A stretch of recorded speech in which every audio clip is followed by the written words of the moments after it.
Russia and China will pay attention to what the United States has done, and certainly they're going to analyze the military aspects of it. This was, from a tactical standpoint, an extremely successful but very complicated military operation. It probably didn't go unnoticed in Moscow. This was close to what Russia wanted to do in Ukraine in February of 2022, with results that were quite different from the ones that we just saw in Venezuela. China as well, the military capabilities of the United States will be examined very closely. How this operation was put together, what it tells the Chinese about American military capabilities, and how that might be applied in an Indo-Pacific scenario, specifically with regard to Taiwan. Hello and welcome to Independence Avenue Media. I'm Kartl Sharashenicen. Today we are joined by Thomas Graham. He served twice at the U.S. Embassy in Moscow and as Senior Director for Russia at the National Security Council under President George W. Bush. Dr. Graham, first of all, thank you so much for your time and for joining us today. So let me start with the U.S. operation in Venezuela. So what's your read on it? And what does it signal about this administration's broader foreign policy? Well, I mean, the administration's action is consistent with what came out in the national security strategy, which indicated that the Western Hemisphere would be the top priority for this administration over the next several years. The goal was to, as the strategy said, to reassert U.S. preeminence in the region, to ensure that countries in the region weren't being used by rival powers, particularly China, to erode American influence in its own backyard. So, from your perspective, does this operation in Venezuela have a solid legal basis under international law? And if you were advising this administration today, what would be your, how would you justify it? Well, look, I mean, the action is clearly a violation of international law. It's an aggression against a sovereign state. I don't think there's any doubt about that. That said, the administration has presented this as a legal action. Nicolas Maduro had been indicted.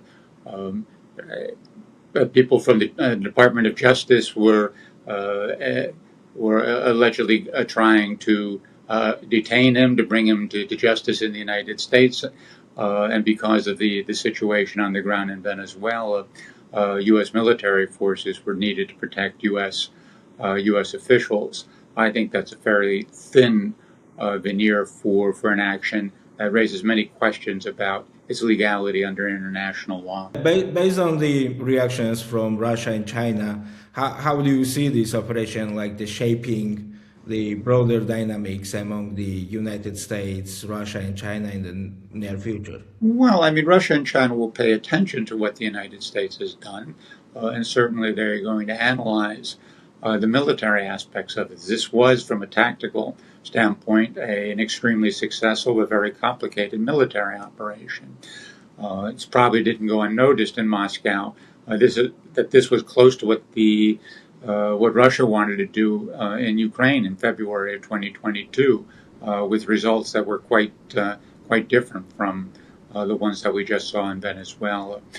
China as well, the military capabilities of the United States will be examined very closely.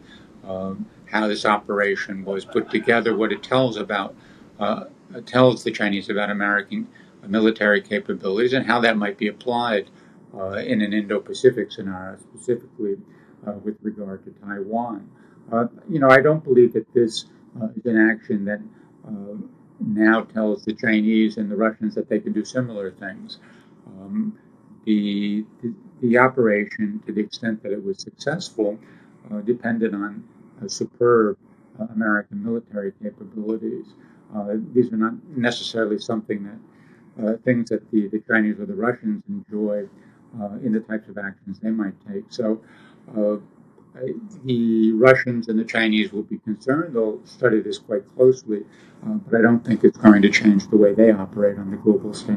Yeah, what implications, if any, does this development have for like U.S. diplomatic engagement related to a Russia-Ukraine peace process, like ongoing peace process? Well, I mean, the obvious point is that it takes attention away from the Russia-Ukraine peace process. Um, People will be engaged in Venezuela, including the Secretary of State and the National Security Advisor, Marco Rubio, quite intensively. Other people at lower levels will also be spending more time on this. So the amount of time that can be devoted to Russia, Ukraine, uh, correspondingly diminishes. Whether we'll see the same intensity of developments, the same intensity of talks in the near future, I think is under doubt. On Ukraine, President Donald Trump has said he does not believe Moscow's claim that Ukraine attacked the Russian president's residence. And following the Venezuela operation, he also said he's not thrilled with Vladimir Putin because he's killing so many people. So, what does this statement suggest about the direction of U.S. diplomacy and prospects for a Russian Ukraine peace process? Well, look, I mean, I never read too much into the president's statements. He makes different statements, contradicts himself over time. So I wouldn't put too much emphasis on anything that he says at any given moment. That said, the negotiations are in a delicate phase. There have been intensive negotiations with the Ukrainians and the Europeans over the past few weeks. The next step really is to engage in very direct consultations and negotiations with the Russians to test their reaction not only to the initial 28-point plan that was released by Steve Witkoff back in November, but also the revised 20-point plan that has been worked out with the Ukrainians and the Europeans. Now, as we know, even in that 20-point plan, there are still issues that need to be uh, completely resolved. The security issues, the territorial issues, among them also the future status of the nuclear power plant at Zaporizhia.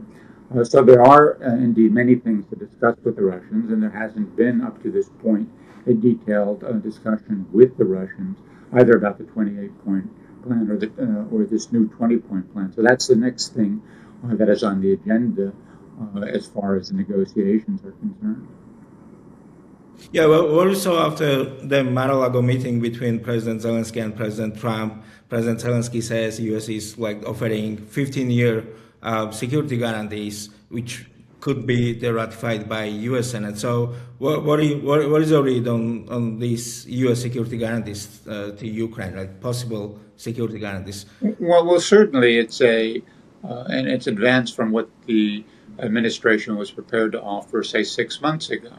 They are very sort of specific security guarantees that indeed would require the United States under certain circumstances to come to the direct aid of Ukraine with military force if it were attacked. Now, presumably the aggressor would be Russia, but that's not stated explicitly in the security guarantee. So it could be another country as well, although it's hard to imagine what country that might be. There are questions about the length. Uh, Obviously, the Ukrainians would want security guarantees to be longer than the United States would want. So we will see whether Washington and Kiev can come to a compromise on the duration of security guarantees. That said, we still need to see what the Russian reaction is and whether that will be acceptable to the Russians. And if it's not, whether the administration is prepared to put pressure on the Russians to persuade them to agree to the types of security guarantees that the United States is prepared to give Ukraine at this time. Yeah, and this is my very last question. So, how do you see the next developments in the Western Hemisphere? We've seen the statements from the President Trump. So, what's your expectations for near future? Well, look, I mean, the United States is going to have its hands full dealing with Venezuela for the next several months, I would argue. It's still not clear who is in charge, how the new government will deal with the United States, what the exact expectations of the U.S. government are at this point, and whether the new Venezuelan authorities will be able to meet those or agree to meet those. So this is going to occupy the time and attention of the administration for a considerable amount of time. Um, it's hard to imagine further operations in the Western Hemisphere, whether it be Colombia or Cuba or Greenland at this point, until we have greater clarity on how things are going to unfold in Venezuela itself. Was it a surprise for you when President Trump said we will run country until the transition? Well, I think that was a surprise for not only for me, but for many, many people, since this is a president who campaigned against the idea of nation building. Had criticized previous administrations for the work in Iraq and Afghanistan, for example. And now he has taken on what looks like perhaps not a nation building process, but the task of determining the policies for another country. This goes well beyond, I think, what he campaigned on, what the expectations were for his MAGA base, and how he's going to deal with that as a domestic issue is a major question at this point. Well, thank you so much, Dr. Graham, for your You're time. certainly welcome. Good luck.